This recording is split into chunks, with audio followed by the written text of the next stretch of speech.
Chers amis, bonjour. Je souris parce que j'avais commencé ma vidéo et j'avais pas appuyé sur le bitonio, donc évidemment. Je vais vous parler ce matin de ce livre-là, Addiction, prendre le mal à la racine. Alors, pourquoi c'est important ce livre-là? Parce qu'on m'a fait savoir dans un salon du livre l'année dernière que c'était un livre qui était très apprécié dans le milieu des addictions et chez les addictologues. Donc je ne suis pas peu fière.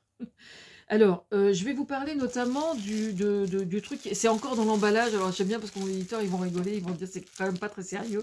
Bref, ça va être, normalement, c'est plié pour présenter le livre. Donc, je vais tâcher de faire les choses bien dimanche au Salon du Livre de Barentin, organisé par Culturenne, de l'association culturelle de Pavilly, qui s'appelle Culturenne, et le Salon du Livre s'appelle Des livres et nous. Des livres et nous. Jeu de mots. La citation dont je suis l'autrice dit la chose suivante. Les addictions sont à la santé mentale ce que le populisme est en politique. D'accord? Je répète. Les addictions sont à la santé mentale ce que le populisme est en politique. Alors, quand j'entends des définitions du populisme, j'entends pas nécessairement ce que moi j'en pense. Mais ça ne me dérange, mais absolument pas, personnellement. Le populisme, pour moi, c'est... une des définitions du populisme, et donc la mienne, c'est de laisser croire aux gens qu'il existerait des solutions simples à des problèmes qui sont toujours complexes. C'est les pratiques, c'est ce qu'on observe dans tous les courants d'extrême droite, toujours. Alors, il y a un outil fondamental dans toute forme de populisme, c'est le syndrome bouc émissaire. D'accord?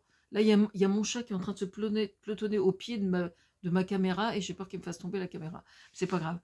Un syndrome bouc émissaire, évidemment, les immigrés qui ont le dos large. À chaque fois, évidemment, c'est les immigrés qui posent problème. On ne s'occupe pas que ce sont eux, en fait, qui font tous les métiers de service et qui maintiennent à nos sociétés de tenir debout. Hein, parce que nous, on attend toujours que Bardella, Marine Le Pen, avec ces problèmes juridiques, ça c'est notre paire de manches, mais on attend toujours de voir Bardella au cul du camion poubelle, par exemple. Hein. Donald Trump, il était en train de conduire son camion poubelle pour faire le mariole pendant son élection avant d'être élu, mais soyez sans crainte, il s'est pas positionné au cul du camion, par contre. Hein.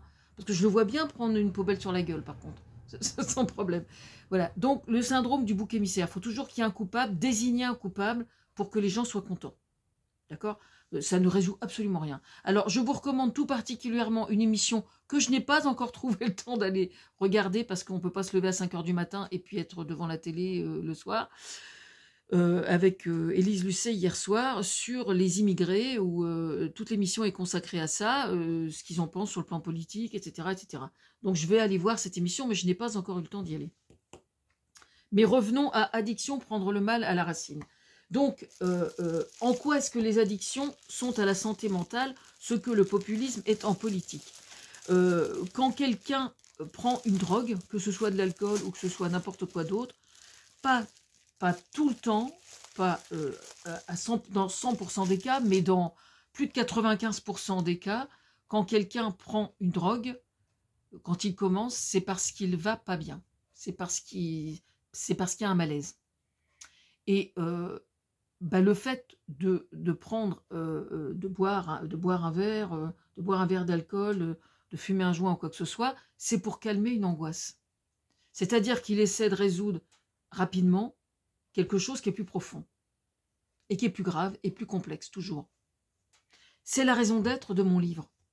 Chercher à comprendre pourquoi on a commencé, dans quel contexte on a commencé, qu'est-ce qui a fait qu'on a commencé, quelle est la profondeur du malaise. Alors, c'est pour ça notamment que je suis particulièrement en pétard après Emmanuel Macron et son histoire de 5 séances ou 10 séances, je ne sais plus, de psychothérapie gratuite pour les étudiants. C'est d'une connerie abyssale.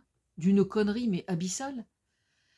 Pourquoi? Tout simplement parce que quand quelqu'un commence à consulter un psychologue, c'est toujours, chaque cas est individuel. Même pour on va prendre un exemple malheureusement banal, un viol. Selon le contexte dans lequel le viol a été commis, selon la personne qui est coupable, selon le moment de la journée où ça s'est produit, selon l'historique familial, selon l'historique traumatique de la personne déjà, qu'elle ait déjà été victime ou pas, de harcèlement ou pas, de viol ou pas, qu'il y ait eu dans sa famille ou pas, fait que chaque victime a une histoire singulière. Pour cette raison, un psychologue ne va pas, d'abord le psychologue c'est un peu comme un jeu de ping-pong, en fait. Hein. Je compare, j'expliquais ça l'autre jour dans un salon du livre à quelqu'un, je lui disais, quand quelqu'un écrit dans un cahier, par exemple, il pense qu'il va se soigner en écrivant. C'est vrai en partie, en petite partie. Hein.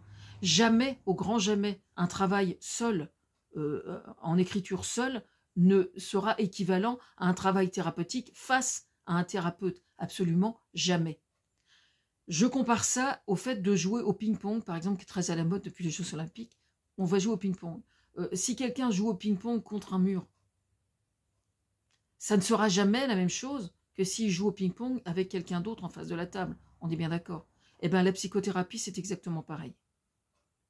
C'est-à-dire qu'en aucun cas, on peut prétendre se sortir de ces emmerdements en étant seul face à ces emmerdements. Si jamais vous travaillez face à quelqu'un, vous gagnez 50% de plus d'efficacité, plus que ça, 80% de plus d'efficacité. Ça n'a rien à voir. Rien à voir. Alors pourquoi je suis en pétard par rapport à ça? C'est qu'à cause de ce fait-là, un psychologue, il a besoin de 4 ou 5 séances minimum, pour commencer à discerner, ne serait-ce qu'un peu, quelle est la gravité du problème. Donc autant dire qu'un étudiant aujourd'hui qui va mal et qui est conscient, parce qu'on est conscient quand on a tout un tas de valises d'emmerdements qu'on porte depuis son enfance quelquefois, hein, depuis sa petite enfance même pour certains, d'accord? Je sais de quoi je parle. Quand on en est conscient et qu'on vous sort royalement que de toute façon vous aurez 5 séances gratuites, puis après, soit vous allez voir le psy, soit vous mangez, quoi. Le mec ou la nana, ils y vont pas, hein, tout simplement. Ils y vont pas. Ça n'est pas possible, ça n'est pas envisageable de prétendre aider les gens avec 5 séances ou même 10 séances gratuites. Ça tient pas la route. C'est vraiment prendre le problème, mais sous un angle, mais me faites pas chier avec ça, quoi. Hein, c'est vraiment comme si le politique nous faites pas chier avec ça. On a autre chose à foutre. Voilà. Je suis désolée, hein, un étudiant qui souffre, il faut bien trouver un moyen de l'aider autrement que déjà l'aider financièrement, si on peut, c'est une chose. Et moi, je suis pas psychologue, hein, et j'ai pas la solution à tout. Mais je veux dire, quand on nous prend pour des cons, faut le dire. Voilà, la santé mentale est le parent pauvre de la santé tout court. Et ça, c'est juste hyper grave. Voilà. Alors ça peut vous donner des pistes. Déjà. Hein. Ça peut donner des pistes. Bon, mon travail est cautionné par les addictologues, c'est déjà pas mal. Voilà. Alors, dimanche, des livres et nous à Barentin. D'accord? Salle Léo Lagrange. J'y serai.